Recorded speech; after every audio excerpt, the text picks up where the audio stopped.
आज का पहला पाठ प्रेरित चरित अध्याय 15 पद संख्या 1 से 6।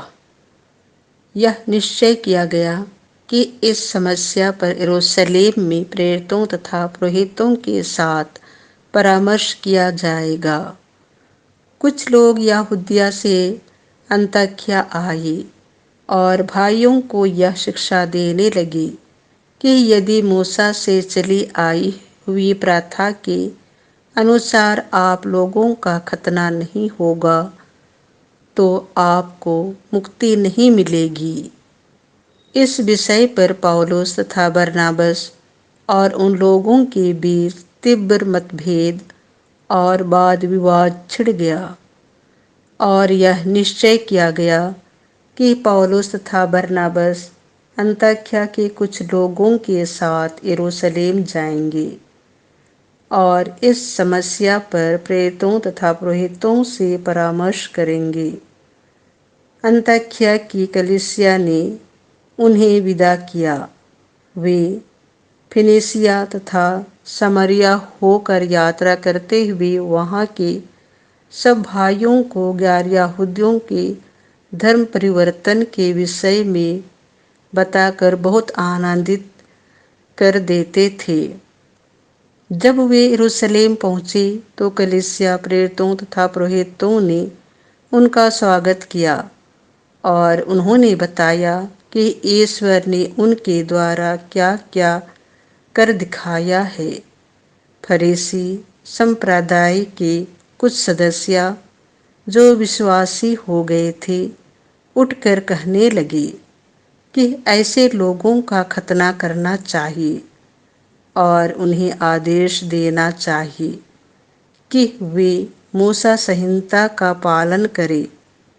प्रेरित और पुरोहित इस समस्या पर विचार करने के लिए एकत्र हुए। यह प्रभु की वाणी है। संत योहन के अनुसार पवित्र सुसमाचार अध्याय 14 पद संख्याएं 7 से 14। जिसने मुझे देखा है उसने पिता को भी देखा है। यीशु ने अपने शिष्यों से यह कहा, यदि तुम मुझे पहचानते हो तो मेरे पिता को भी पहचानोगे। अब तो तुम लोगों ने उसे पहचाना भी है और देखा भी है। फिलिप ने उनसे कहा, प्रभु हमें पिता के दर्शन कराइए, हमारे लिए इतना ही बहुत है। यीशु ने कहा, फिलिप, मैं इतने समय तक तुम लोगों के साथ रहा, फिर भी तुमने मुझे नहीं पहचाना? जिसने मुझे देखा है उसने पिता को भी देखा है। फिर तुम यह क्या कहते हो, हमें पिता के दर्शन कराइए? क्या तुम विश्वास नहीं करते कि मैं पिता में हूँ और पिता मुझ में है? मैं जो शिक्षा देता हूँ वह मेरी अपनी शिक्षा नहीं है।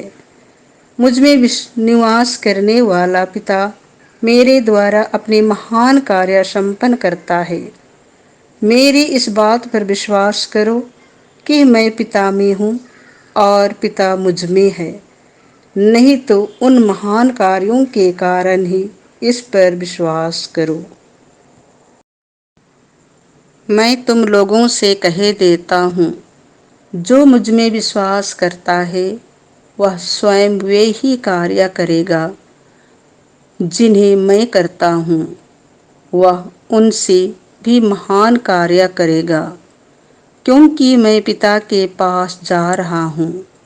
तुम मेरा नाम लेकर कुछ मांगोगे, मैं तुम्हें वही प्रदान करूँगा, जिससे पुत्र के द्वारा पिता की महिमा प्रकट हो जाए। यदि तुम मेरा नाम लेकर मुझसे कुछ भी मांगोगे, मैं तुम्हें वही प्रदान करूँगा। यह प्रभु का सुसमाचार है।